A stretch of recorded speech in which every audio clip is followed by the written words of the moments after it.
The Su-34, once paraded by Russia as a symbol of military modernization, has in practice become a glaring example of systemic failure. Its continued use in the war against Ukraine has exposed not only its own limitations, but the crumbling structure of the Russian military-industrial complex that built and operates it. Rather than serving as a force multiplier, the Su-34 has turned into an expensive liability that highlights the severe disconnect between Russian propaganda and battlefield reality.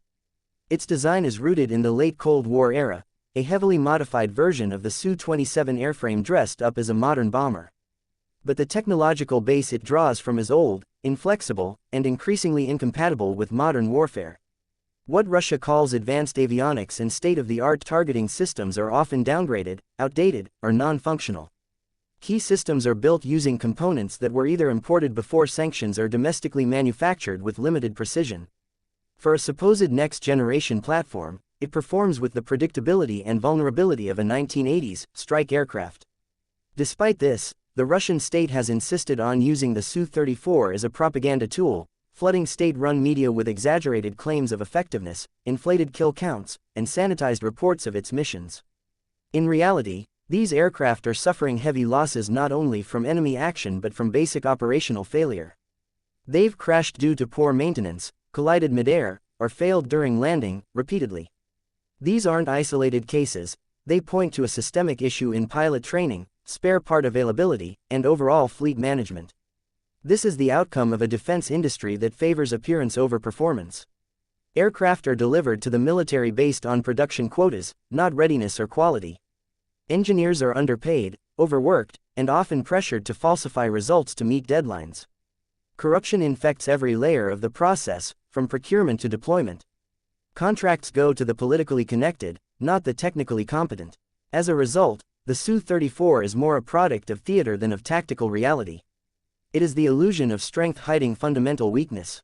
When deployed in Ukraine, the aircraft has shown itself incapable of operating with the kind of autonomy and survivability expected from modern strike platforms.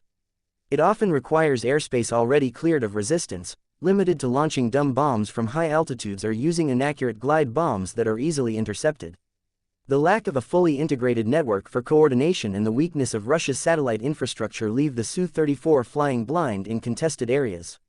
Despite being touted as an all-weather, day and night strike aircraft, it lacks real-time target acquisition or adequate electronic warfare support.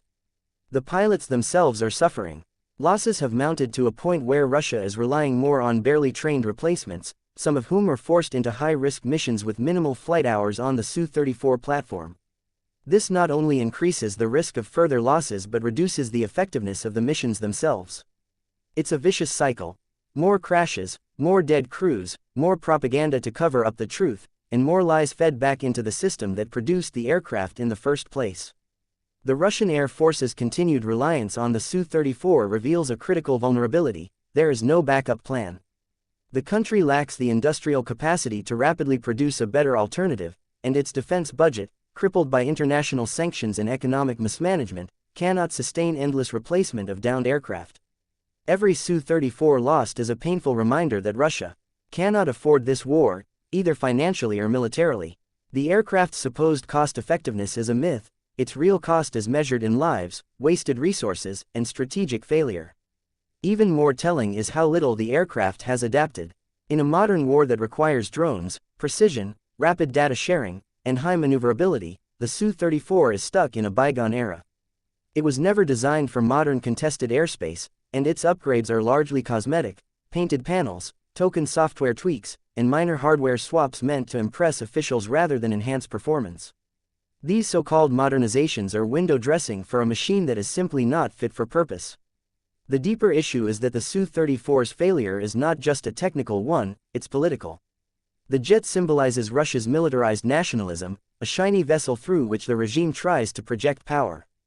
But like everything in that system, it's based on lies. Its losses are denied, its shortcomings ignored, its victims erased from official records. The state is more concerned with keeping up the image than keeping its aircrews alive. Every Su-34 that takes off does so under a cloud of deception, serving not a strategy, but a myth. Its fate in Ukraine is a slow-motion disaster. The Su-34 is not evolving, it is deteriorating. Every time it is sent into battle, it exposes more of the rod behind Russia's claims of military superiority. It's a relic flying through a war that demands innovation, flexibility, and precision, three things the Russian military cannot provide. And every crash, every shootdown, every failed sortie brings the truth closer to the surface. The Su-34 is not a symbol of Russian power. It's a warning sign of collapse.